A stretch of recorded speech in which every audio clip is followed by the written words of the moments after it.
ఒకరిద్దరైనా సరే ఆ సైంటిస్ట్ యొక్క గొప్పతనాన్ని లేదా ఆ టీచర్ యొక్క గొప్పతనాన్ని ఇన్ఫ్లుయెన్స్ కింద తీసుకొని ఒక ఇన్స్పిరేషన్ తీసుకొని ఒక మంచి ప్లాట్ఫామ్ కింద దాన్ని తయారు చేసుకొని లైఫ్లో ఒక బెస్ట్ పొజిషన్కి వెళ్తారని చెప్పేసి ఇటువంటి ఇంపార్టెంట్ డేస్ని సెలబ్రేట్ చేసుకుంటూ ఉంటాం.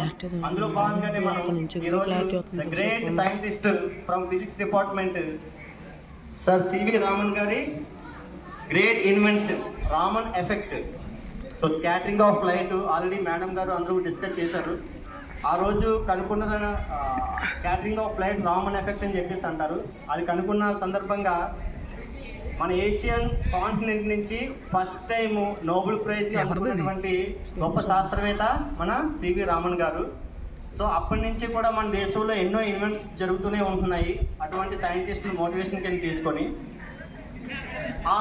అది మొత్తం జరగడానికి ఆ ప్రాజెక్ట్ మొత్తం కంప్లీట్ చేయడానికి అతనికి 200 రూపాయలే ఖర్చు అయిందంట. ఎంత? Only 200 rupees.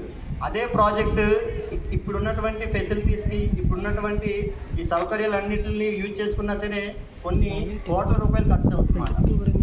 అంటే ఒక స్టూడెంట్ కానీ ఒక పర్సన్ కానీ అతని ఫోకస్ మొత్తం ఏదైనా ఒక ప్రాజెక్ట్ మీద పెట్టినప్పుడు అక్కడ మనీ నాట్ ఇంపార్టెంట్.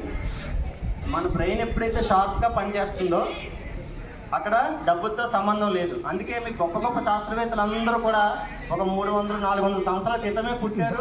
300-400 సంవత్సరాల క్రితమే వాళ్ళన్నీ సాధించేశారు.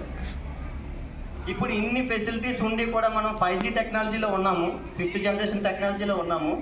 అయినా సరే one compare with previous inventions and previous discoveries, పాత సైంటిస్టులు సాధించినటువంటి గంటతో పోలిస్తే ప్రస్తుతం సైంటిస్టులు సాధించేది కొంచెం తక్కువనే చెప్పాలి. ఎందుకంటే there is no any facilities when compare with right now. ఇప్పుడున్న ఫ్లెక్సిబిలిటీతో కంపేర్ చేస్తే అక్కడ చాలా కష్టం ఫేస్ చేశారన్నమాట. బికాస్ ఆఫ్ ఫెసిలిటీస్ పెరిగే కొద్దీ స్టూడెంట్స్లో కూడా ఇంట్రెస్ట్ తగ్గిపోతుంది. ఫర్ ఎగ్జాంపుల్ మన సీతేపేట హై స్కూల్లోనే నేను ఇంచుమించు ఒక 12 సంవత్సరాలు private college, government and central schools కూడా చేశాను. ఇన్ని ఫెసిలిటీస్ నేను ఎక్కడ చూడలేదు.